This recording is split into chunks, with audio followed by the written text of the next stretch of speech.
Welcome back to the podcast, guys. My name is Andrew. I'm alongside here with Brandon. What up? And thank you for checking out our Views on the Sidelines. Episode number what, 15? 15. 15. What a guy. We made it to 15.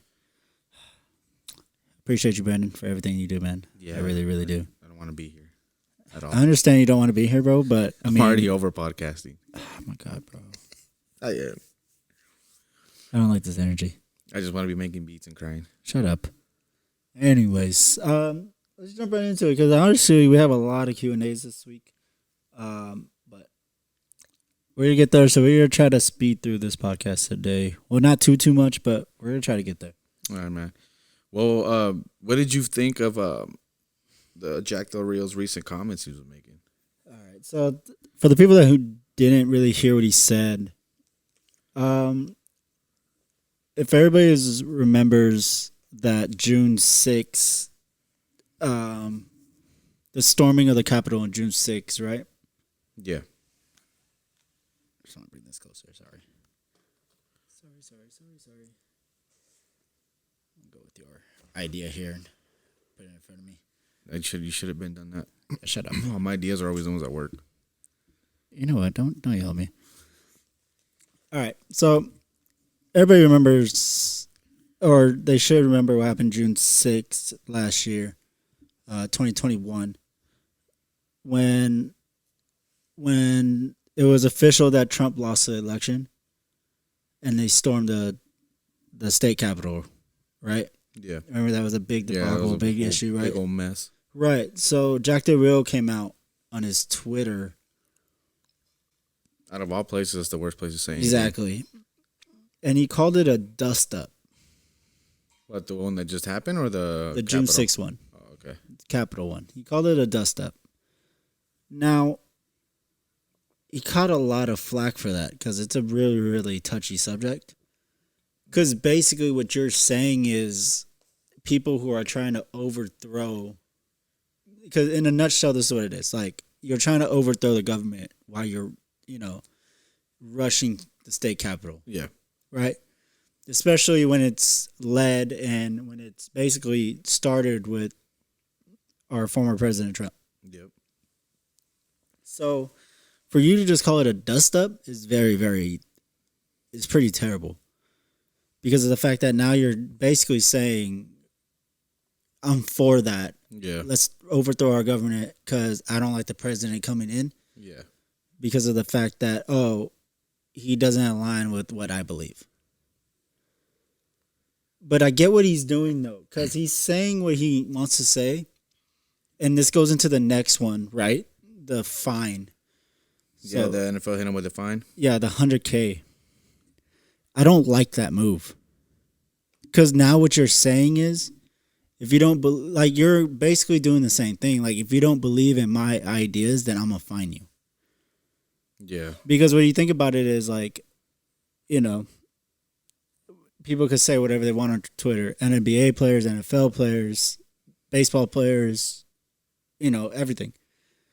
Now a coach decides to be like, you know what? I see everybody else tweeting about their beliefs, tweeting about their thoughts and their opinions on stuff. You know what? Maybe I could do that too. Yeah. And he is absolutely right. He's in his right to say what he wants to say. Yeah, that's true. But now you're basically painting this black picture over it, basically saying like, no, if I don't like it, you're getting fined. Yeah. And like, I didn't like that. Like, I truly didn't, especially at the 100,000. Like, it doesn't. That's a lot of money. Yeah. Like, they force him to apologize, which honestly, everybody knew it's a fake apology because he feels exactly how he feels. Yeah, it's not going to change it if you make him apologize. Yeah, but I get it. Fuck it. Excuse my language, but if he wants to say that, say it. And I'm okay with it. But for the NFL to turn around and fine him for speaking and using his First Amendment right of the free speech, you give all the other players that want to, talk about the injustices going on out there and everything like that. And I agree with them on that. But he should have that same right, even if I don't agree with him. Yeah. right? So that's just my thing. Same thing as like when you have conversations with people, you may not agree, but you still give them the right to hear them out and Exactly, like or even agree to disagree. Exactly, like even I don't have to agree with you all the time, but I will let you. I want you to say your side of the story. Yeah. Or whatever the case may be. They have a right to give their side of their conversation. Exactly. Like that's all that really matters, honestly. I agree on that, I guess. Yeah, makes a lot of sense. Right. That's all I really want to really touch on that. I mean, I could go really, really deeper in that, but I think I might save that topic for the tips. Okay, that makes sense. Right. All right. Oh, what's next, buddy?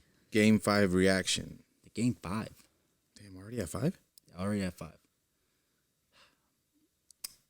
I didn't see this game coming from Stephen Curry. He ends up going, so he struggles. He ends up going for only 16. And it's not like he had a great stat line. It was 16 points, 8 assists, a steal, and like 3 rebounds. No. But his plus minus, though, when you go into the box score, like the plus minus is a 15. It's a positive 15.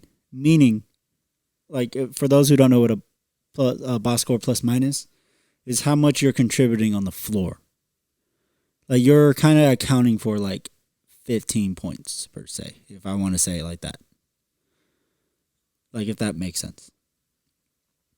But the thing is, he didn't make a 3-pointer all game. He went 0-9 from 3. He shot 7 to 22 from the floor, and he missed a free throw. He only got to the line 3 times. You know what I mean? Yeah. But here's the difference between him, and they're comparing this, and I'm gonna get to this part in a little bit, but like hear everybody else out that played on the floor too, right? Andrew Wiggins. He's like the 4th option on that team. 3rd option, 4th option. He goes for 26. Right? He drops 26 points. Klay Thompson comes out, drops 21. Then Gary Payne Jr., right? He comes off the bench, or Gary Payne the 2nd, sorry. He comes out, drops 15. And then you get Jordan Poole coming out with 14. So you got people that are coming out to help. Yeah. Right? So I'm gonna switch over to Boston real quick. Jason Tatum goes for 27, 10, and 4 assists. It's not a bad game. You know, you shoot 50% from the floor, go 5-9 from 3. It's not terrible, but the thing that kills him is his turnovers. He had 4. Right? And he just, when you look at him, like you look at the box scores and they look great. Right? Yeah. But when you watch him play, it's not impactful. Like there's a very big difference between his 27 and Steph's 16. Like I get it, like he's played great. Like when you just look at the box score, he played great. But like when you start going into like watching him play or watching where these buckets are coming from, he didn't play all that great because they're not great shots. He's not getting to the rim. He's struggling from mid-range, right? He's shooting 23% from the mid-range, but he's shooting, like almost 50% from the 3. So like he's shooting great from 3, but when he start going into like layups and mid-range jump shooters, which he's actually pretty good at, he starts struggling. But then you look at everybody else that's in here. Robert Williams III only gets 10 points. And 10 points, 8 rebounds. We need more They need more production from him. Marcus Smart goes for 20, but him as the starting point guard, he only gets 2 assists. And now, personally, cool. The 20 points, I'm not expecting 20 points from him. Mm-hmm. I'm really, really not. He's there to just play defense and facilitate. But you only get 2 assists. That means there's a lot of ISO ball going around. Right? There's a lot of it. Like there's no ball movement. There's no screens actions. There's no player movement. It's really about give me the ball, get out of my way. Yeah. And that's how Boston's been playing lately. Like, Jaylen Brown goes for 18. Nothing super special. Like Jason Tatum has the best game, probably in this finals, Mm. but yet, and they can't take advantage of the fact that Steph had his worst game. By Steph's standards, this is his worst game. 16 points. Like, are you kidding me? And you're the best shooter, and you can't even make a three this entire game. Yeah. And like, it's crazy when you hear the commentary around Steph right now. It's insane because now they're like comparing this team that Steph has to what LeBron had in 2018. Like they said it in the commentary in the actual game. They said, "Oh, Steph is carrying this team like LeBron did in 2018." But when you look at those two teams, Yeah. they are nothing alike. Like they are nothing alike. First off, there's no one on the Cavs that went to go get 26 when LeBron struggled. There's no one on the Cavs at that time to go get 21. There's no one to go get 15 off the bench, 14 off the bench.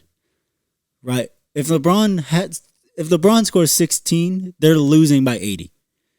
Yeah. And like LeBron dropped, and here's the thing. LeBron dropped that finals year, he dropped a 51-point triple-double. Actually, no, 51, 8, and 8. That first game. And they still lost. You know what I mean? Yeah. They still lost. Steph goes for 16, but they still win because everybody else steps up. Yeah. So that's the difference. LeBron did it like still, even though they lost, but he took it over upon himself. Yeah, he did most. everything he possibly could to do that. And in the fashion that he lost that in alone is kind of like the summary of, oh, they're not the same. Because when you go back at that game, and hopefully you can maybe clip this into the video, maybe, I don't know. But J.R. Smith, so LeBron's at the top of the key, he ends up passing it to George Hill for an easy layup, but he ends up getting fouled, which is fine because George Hill is an 80% free throw shooter. He makes the first one, but misses the second one, right? Mm-hmm. Game's tied right now. J.R. Smith, who's playing for the Cavs, ends up getting the rebound. So, mind you, in your head at that moment, I'm going to tell you as a basketball player real quick because I play ball now. Yeah. If it's tied and clock's winding down, I just want to get either the pass out to go try to give it to LeBron just for him to shoot up a three. It's tied anyway, so we carry going to overtime. Or I'm going to put that ball right back up. Yeah. Who cares if I get blocked? Because I don't care. Like, as long as I get this shot up before time runs out. JR grabs the ball and dribbles out the clock. And LeBron is sitting there like, you, dude, pass it, right? Like, ready for the shot. He's just grab this ball and go. But J.R. Smith runs the clock out and ends up looking at LeBron like, oh, I thought we were up. There's no one on this Warriors team that's doing that. That sums up everything. Like, that's what I'm talking about. Like, there's nothing alike. And they're just the blasphemy of them saying that Steph's doing the same thing as LeBron. It's not. Numbers don't even compare. Yeah, numbers don't compare. LeBron's numbers, even in that one, I think his worst game is that game 4 when they got swept, but he still dropped 27, 10, and 9. So, I mean, mind you, he was out of gas already. Game 4, yet they were getting swept out. Yeah. And he was just like, there's nothing you can do about it. You know what I mean? But for him being swept out, it's not bad at all. Yeah, especially with that team that he was going against. He was going against Steph, obviously, and Clay, and Draymond, and KD.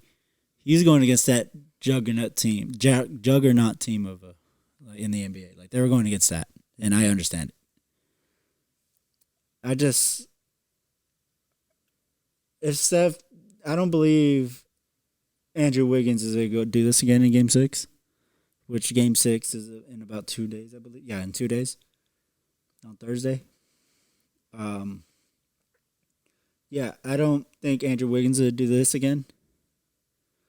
I don't think Gary Payton the second's gonna do this again. Jordan Poole's kind of been iffy, but I don't think he's gonna go get 14 again. So my prediction is Boston wins Game 6, and then Boston ends up winning Game 7 because of the fact that you take this Warriors team back to Oakland, because obviously Game 7 is going to be back in Golden State, right? You take them back there, all the pressure is on them. They're the home team. They got Game 7 on their home floor. And, in 2016, we know they don't play great in Game 7s. They haven't seen a lot of them. If you look at this team, they haven't gone. The ones they won, the one they won without KD was Steph, Clay, and Draymond on loan.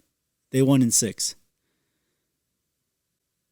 The last time they went to a Game 7 in the finals, they lost in 2016. And then with the 2 with KD, it was in 5 games and 4 games. So, they haven't seen a lot of Game 7s. Yeah. But they're playoff battle tested. But they're not Game 7 finals tested. I see what you're saying. Right. And neither is this Boston team. Don't get me wrong. They're not. This is their first finals ever. They got 8, they got 5 games under their belt. So, they have no idea what they're looking for. And, you could tell on these young kids, because they're still young. They're barely 24. Half this team is 24, 23. That's really young. Yeah, they're youngsters out there just playing. But I feel like Jason Tatum's going to have a Game 6. And then Game 7, I trust Boston to get it together for Game 7 and go for it.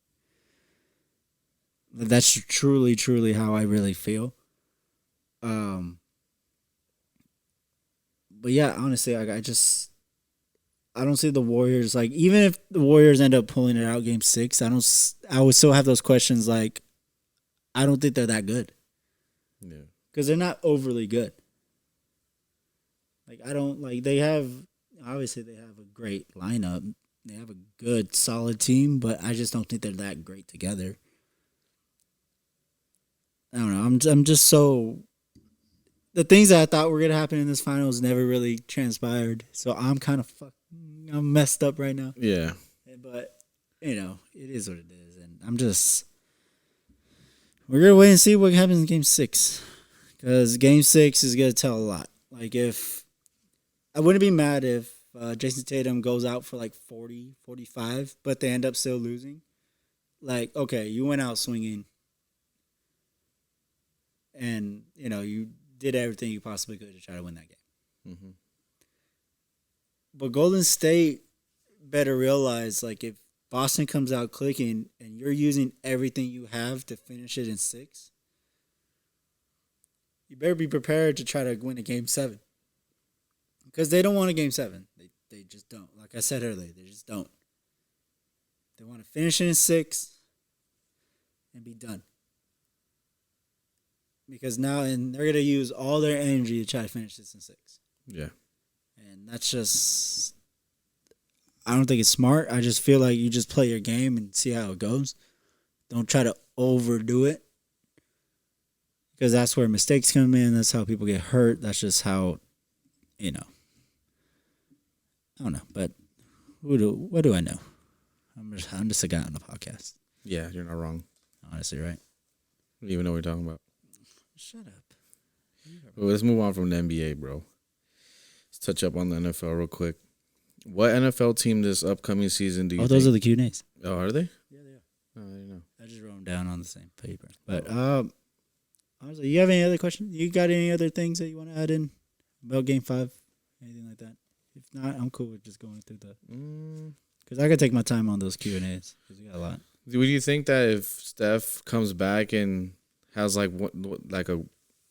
super game on Game 6, will that solidify him now finally? Kind of like a Cinderella story, you think? Like him winning Finals MVP? Yeah. Even with the last game he had? Yeah. I feel like the media is trying to give it to him. Persuade it? Yeah. So like saying the LeBron comparison to 2018, bringing up his foot, like he has a bad foot injury from game 4. Like I think he ends up going off for like game 4 this same series. I think he dropped like 43. But personally, I doesn't. Like it would feel wrong if you got it? It's not like I'd feel wrong if he got it. But it's like, okay, I'll put it like this. So like I just said, Wiggins goes off for 26, right? Mm-hmm. And he ends up going for 16. But like my thing is, so like game 6 comes in. Klay Thompson is known to go off for game 6s. Like he'll go for like 35. He'll go for like 40 even. Like he's known to go off. My thing is, if Steph has another game like this in game 6, but it's either Andrew Wiggins or Klay Thompson that saves the day and drops, either 26 each, or so somebody gets 25, the other dude gets like 30. Right? And they're both capable of doing that. Because of the gravity of Steph. Mm-hmm. Because you have to guard him as soon as he gets out of bed. Because he's a threat to shoot it. Yeah. So it's like, I get it that him on the court opens up everybody else. But you still have to dominate that if you're that guy. But like, let's say, like I said, let's say Klay goes off for 35. Yeah. And Steph struggles. In your head, do you really think that you're going to give it to Steph? 2 bad games in a row. Yeah, you had the 43-point showcase in game 4, I believe. But I wouldn't feel right giving it to you. So I'm saying you just wouldn't feel like you just gave it to him just to finally say you guys gave him MVP. Right. And that's just, I don't feel like that should be the case. Because, like, even, like, that 2015 finals that he won, the one that he should have technically won, mm-hmm. but they gave it to Andre Iguodala. Hell, LeBron still got votes, yet he lost.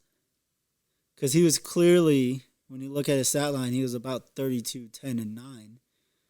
He was clearly the best dominant player on that floor. Mm-hmm. And that's how he got votes for that. But Steph didn't even get a vote. Makes sense, yeah. So it's like, he's not dominant. His numbers impact games, but like at the same time, he doesn't go out of his way to dominate it. Yeah. Because LeBron will go out of his way to do it. Giannis will go out of his way to do it. Mm-hmm. Giannis got you 50 in a game 7. Like that dude is beyond nuts. Mm-hmm. Right? Actually, in a game 6, he got 50. KD will go get you 35. Yeah. Like, the dominance is there. We haven't seen that from Steph. We've seen it in game 4, that was a crucial game because they needed to go. They couldn't go down 3-1. Yeah. So that's how he goes for that 43-point blowout. And great. But then you turn around for game 5 and give me 16. So it's like, I don't know if I. So even if he just does whatever he does, it still wouldn't. Technically, it wouldn't matter then. Like he would have to go 40 again. Mm-hmm. He would have to solidify this win. Like end it this game 6, and then in a dramatic fashion, meaning you're dropping 45 or something. Mm-hmm. Then I'm gonna give it to you. Okay. You have to prove yourself that you are that clear ahead, better than everybody else on the floor. Yeah. Winning or losing. Because you could give an argument that you could give it to Jason Tatum. Mm-hmm. Because Jason Tatum's been averaging about 27 a game. Mm-hmm. Right? 27, 8, and I believe 7. Like, so he's not, they're not great numbers. Yeah. But it's like he's been consistent the whole entire time. Mm-hmm. But his turnovers are just killing him. So it's like, I don't know. Like, I wouldn't feel right just giving it to him. Like, yeah, I would understand. really, really have to, like, really think about that. Yeah, I get what you're saying. Makes sense. Right? I don't know. I didn't do a TED talk this entire episode. I don't think we need one today. I don't know. It's very. I don't know. This episode is very straightforward. Yeah. We know what you're talking about. Honestly, it really was. So it's okay. We'll leave TED talk for another episode. It's okay, buddy. You know what time it is? What time is it? Q&As. Q&As. We need to get a Q&A sound effect. Yeah, we do. Need auto-tune on these? No. You would need my Mac for that. What you got for me, buddy? All right, bro. First question was what I was going to say. What NFL team this upcoming season do you think has the best defense and why? Best defense. Oh, that is a tough one. I go with two off the top of my head, but if you ask me to pick two, I'd go Bills and the Rams. I think with the Bills, the addition with Von Miller solidifies that front four. And then you give them another edge rusher that could still dominate. Well, it's not as dominant as it used to be, but he can still wreak havoc in the backfield. Mm-hmm. And, put pressure on quarterbacks and stuff. And I feel like that's the piece that the Bills missed. That we're missing, excuse me. But I think I'd have to go with the Rams. Because I just feel like I always say about Aaron Donald, he is that guy. He's regarded as the best player in the NFL. There's no signs of him really slowing down. The man gets triple teamed, double teamed. He gets a double with a pulling guard and a chip. So it's like, obviously, he controls the game. Yeah. So I would have to say the Rams. I'm going to go with the Rams. Especially with Aaron Donald, of course, and then the addition of Bobby Wagner. And obviously you still have Jalen Ramsey there, who is the best corner in the game. So, yeah. What, dude? How you doing? I was just saying hi to Adrian. All right, bro. He got excited because I said the Rams. He peeked his head out. Yeah. He's probably going to come out here in his jersey. What a guy. I'm a big fan. Thanks, buddy. Appreciate you. Even though he doesn't watch it. He doesn't even listen on a podcast. What a jerk. What a guy. All right, bro. The next one is in your opinion, who is the best quarterback of all time? Yeah, it's like I don't even want to hear it, bro. I was thinking about this on the way home. I really was. Because when I talk about the GOAT, you got to talk about everything. Talk about accolades, talk about Super Bowls, talk about the stats, right? And I can really chalk it up to two. Either go Peyton Manning or Tom Brady. Peyton Manning's got 5 MVPs. Sorry, wrong one. I put the wrong button.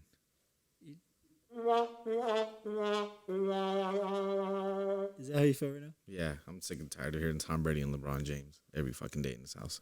Listen, I don't even like Tom Brady like that. Yeah, you do. I really don't. I just think he's the GOAT. So, thanks for ruining my whole thing. But, yes, Tom Brady's a GOAT. I don't think he could look past the 7 Super Bowls. He does have the passing record. He does have the passing records of all time. He has the touchdown record. Biggest forehead in the league. He does have no, that's Peyton Manning, bro. Is it Peyton Manning? Peyton Manning had the big ass forehead. They look the same to me. Well, I don't know. But I'm going to go with Tom Brady just because of the fact that you got, obviously, he has 7 Super Bowls. You have 2 MVPs. You have the accolades there. You have the All-Pros. You have the touchdown record. You have the passing yards record. So, I don't think there's he's a clear-cut number one. So, Tom Brady? Yeah, I'm going to go with Tom.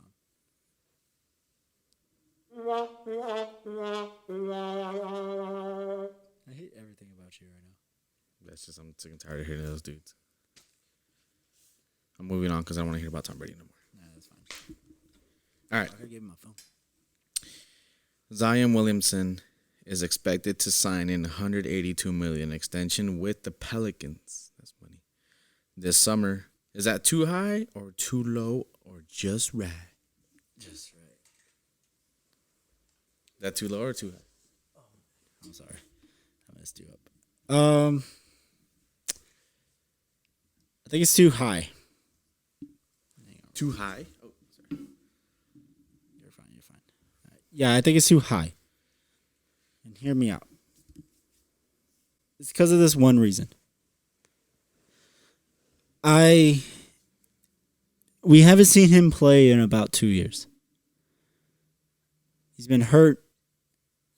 Has dealing with that foot injury. Can't lose the weight. He's still at about 300 some pounds. And he's only like 19 years old, 20 years old. I feel like if you're going to give him that money, you do what they did with Joel Embiid when it's time to pay him. So Joel Embiid's deal was 4 years of it guaranteed, straight guaranteed. But that 5th year, if he ends up getting hurt for that same injury that he used to have, which for Joel it was I believe it was a knee issue, a knee and foot issue or something. Same thing, kind of like the same, similar to Zion, because he's so big. Because obviously Embiid is 7'2", 3 something. He's just big. Yeah. Zion is 3 something, but at 6'6", 6'5". He's walking around in 320. So it's like, my thing is, I would put those concessions in, like, if you get hurt with the same injury that just kept you out, you could take back that 5th year. Now, Zion is not going to sign it. I wouldn't. But if Pelicans are to go down that road and give him that money, that's the deal that they have to give him. Because I don't think you could give him, what, $189 million? 182, 189, something like that. 182, I think. Yeah, 182, yeah. You can't, he's due for that, and he's that great of a player to get him that. But you can't give him that. You just can't. He's too injury prone. I haven't seen him play in 2 years. It's just, no. So no? Just no. I can't. So I believe it's too high. All right. Okay. What do you think the Cowboys' record is going to be next season? Cowboys' record. I've got to pull this up. Let me see if I can pull this up real quick. Huh?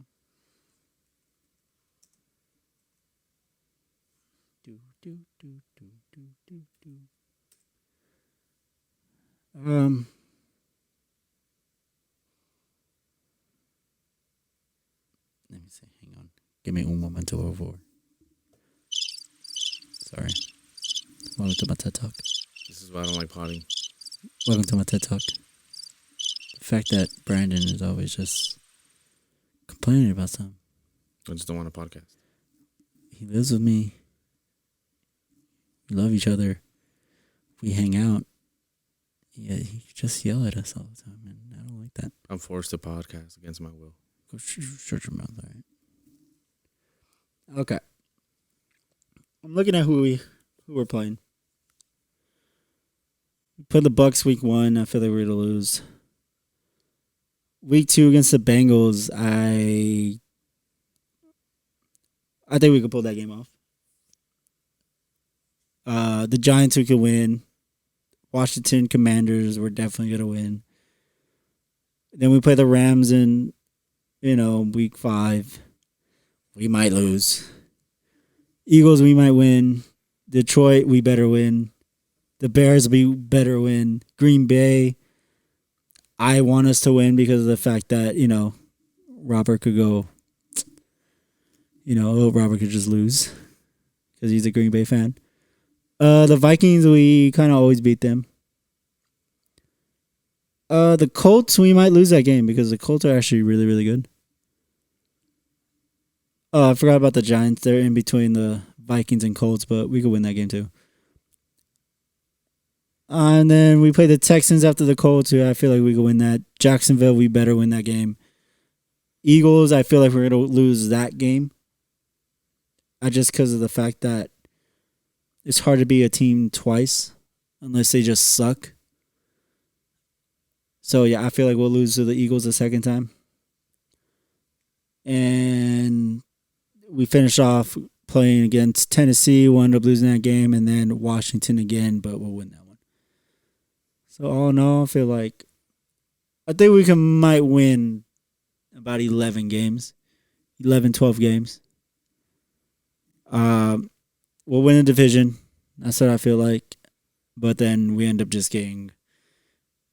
we just get kicked in the teeth in the playoffs and send us on our way home. So, yeah, that's so I'm gonna say 12. 12 wins. All right. Will 80 win another ring? Yeah, I think so. With the Lakers team, not how they're put together. Well, I don't know. Maybe with this new coach that came in, Darvin Ham, maybe he could do something different. But I think LeBron could be the best player again on that Lakers team to win a championship and have AD kind of like in 2020 be the second guy but still be dominant. Mm-hmm. But I wish AD would take the step and be the guy in LA and LeBron be that second fiddle per se. Because LeBron's game can kind of still do it because he's such a good passer and he's a good facilitator. And so I just feel like he'll be able to work that way. Mm-hmm. But, yeah. I don't know. But, yeah, I'm going to say yes just because of the fact that I feel like AD could go get one. All right. Well, will Dak stay with the Cowboys?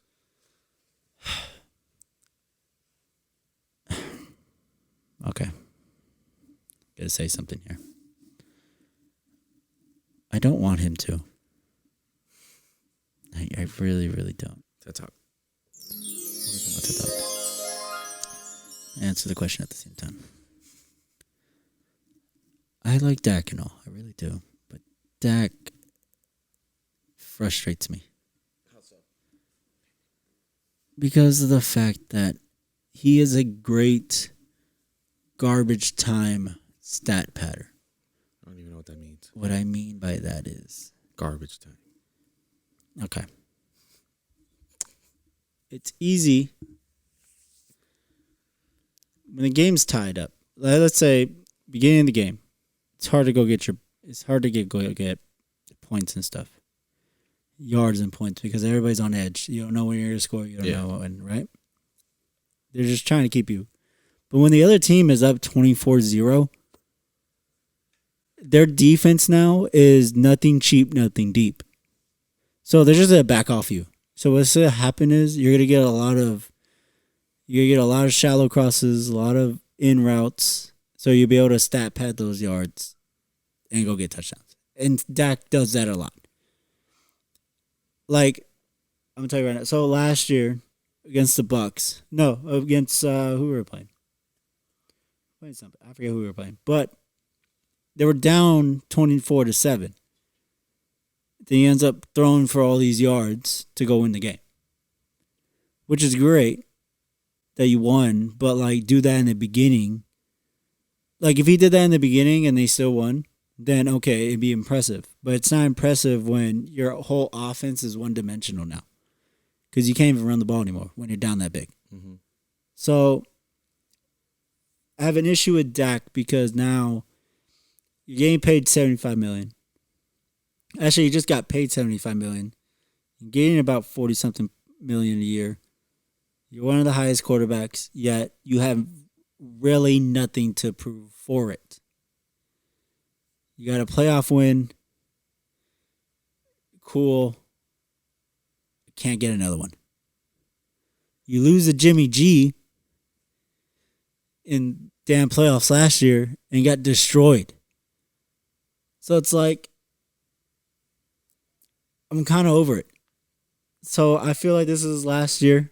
He needs to prove something. They need to do something different. If not, Dak, and I'm not letting Zeke off the hook here, the running back for the Cowboys, they both need to go.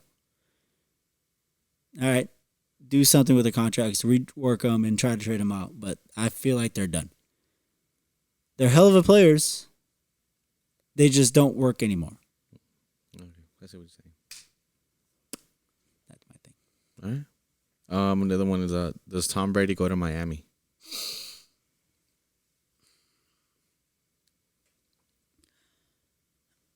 No. No TED Talk. I'm not doing a TED Talk, buddy. What was that? I don't know. It was a drum.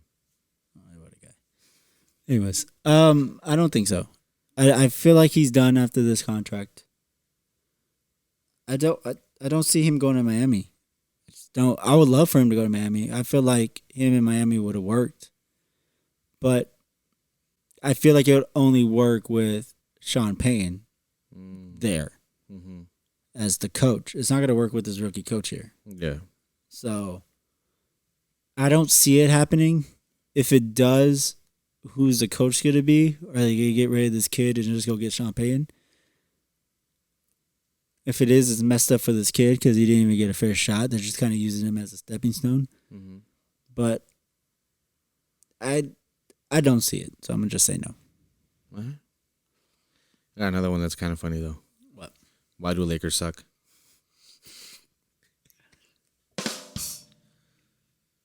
Is that the applause one? No, it's just the funny drum. Oh, the doots. Why do the Lakers suck? LeBron. Shut up. This team that they put together, it doesn't work. That's why they suck. It's overhyped. Yeah, you got LeBron there. Obviously, he still did his thing. You got AD, who wasn't there at all. He was hurt. Westbrook's not the same player anymore. You had Carmelo Anthony there. He's a shell of himself. You had Derek Nunn. Derek Nunn, is that his name? Derek Nunn? I don't know. But Nunn was there. He didn't even play. Malik Monk, he did okay. But the thing that I'm saying here, the same thing, is they're not defensive players. Nobody on that team plays defense. Like, you trade off KCP and you get rid of Alex Caruso, two of your best wing defenders on that team, who are really legitly good defensive players. You get rid of them. I know everybody talks so much about Kuzma, how much he sucks, but he's not terrible at defense.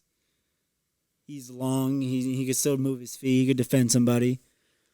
So, but you grab a team that I don't even know what you were going for. It just doesn't make sense to me. Nobody on that team plays defense, and your best athlete on that team is LeBron at 37. So for me, it just doesn't make sense. So that's why they sucked, because their upper management just can't build a team apparently. Yeah. And they just want to blame it on LeBron because, and I get it, he has to wear this a little bit because he did want Russell Westbrook. He wanted him. Because I know why they wanted him. Because of the fact Brooklyn went to go get James Harden. So he's like, oh, I got to fight that with this. But his didn't work. Neither did that one. So, yeah. I don't know. Well, that's all I got, buddy. All today? Yeah. That was a quick one. How long was that? We're at 44 minutes. Jesus Christ. Yeah, so. You're probably happy about that, huh? Yeah, yeah. What a guy. Easier for me to edit.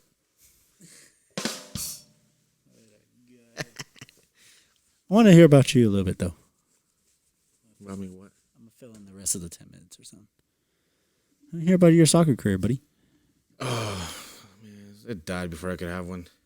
So it's like, did you play in like... So it started because, my dad always played soccer. That was just his thing. Right. But he would play every Sunday, and I used to go to all his games.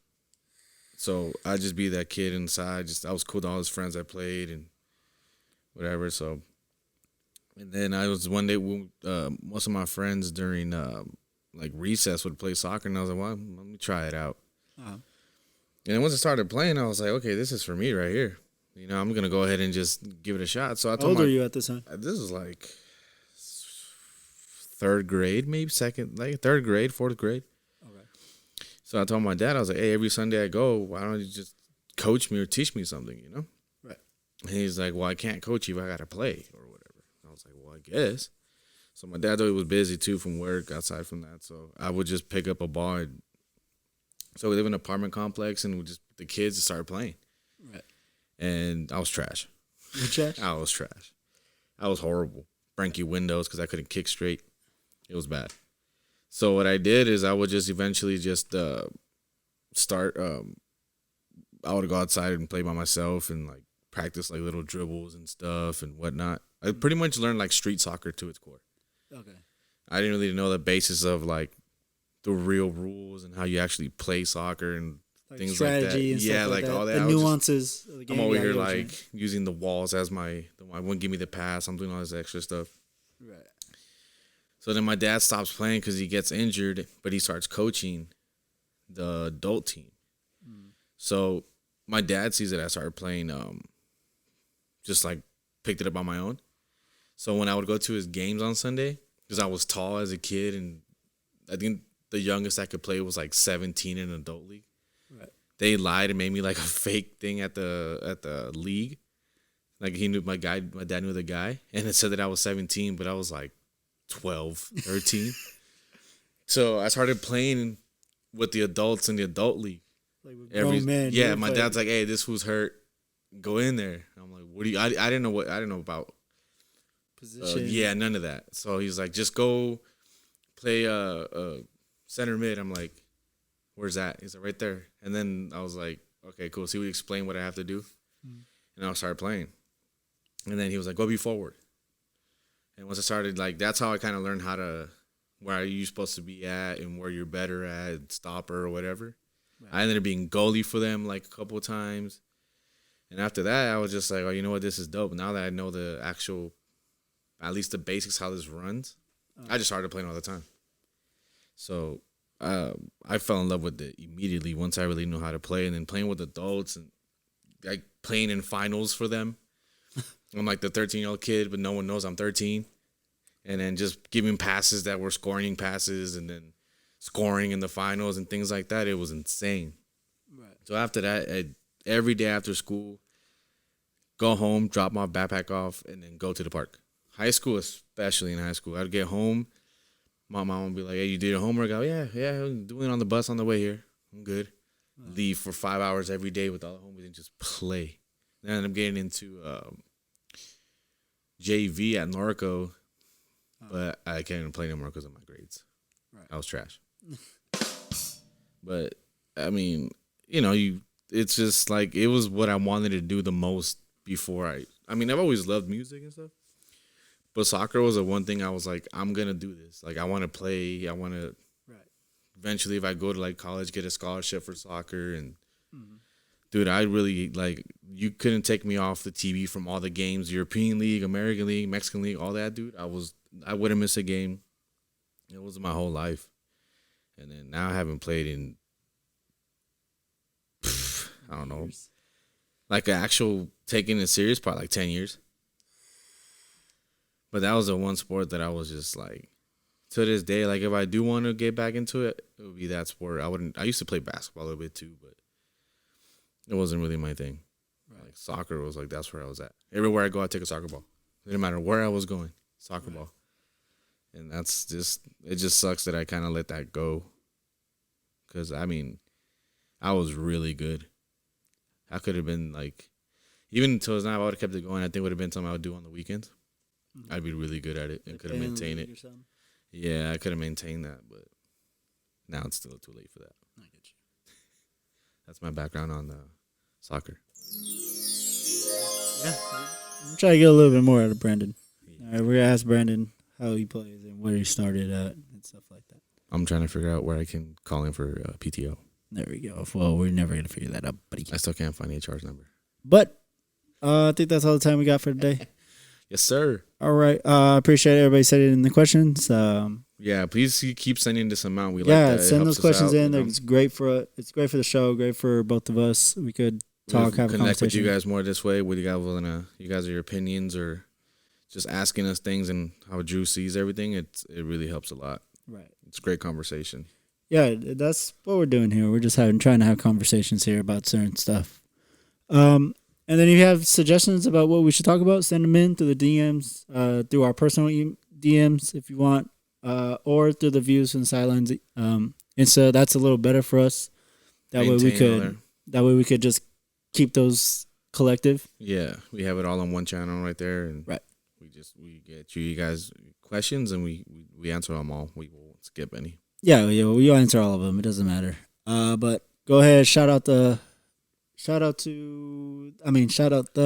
podcast to everybody that you know. Give us 5 stars, rate us. Follow the Twitter page. We're gonna start posting everything on there first. Our mini episodes. We're gonna have a mini episode coming up soon. We have new plans for the podcast. Yeah, so we're gonna update the Twitter. Yes. We got new what would you say? Content. Yeah. Like you said, mini episodes coming. Got a mini episode coming up with the DILF guy Joey. If it doesn't matter, it's not Joey. It's BC Joey. The BC Joey. We're having him come in pretty soon and the king of talk all to chicken. Us. But other than that, I appreciate you guys listening in. Brandon, appreciate you too. Yeah, man, you already know. And I'll see you guys next week, guys. Later, guys.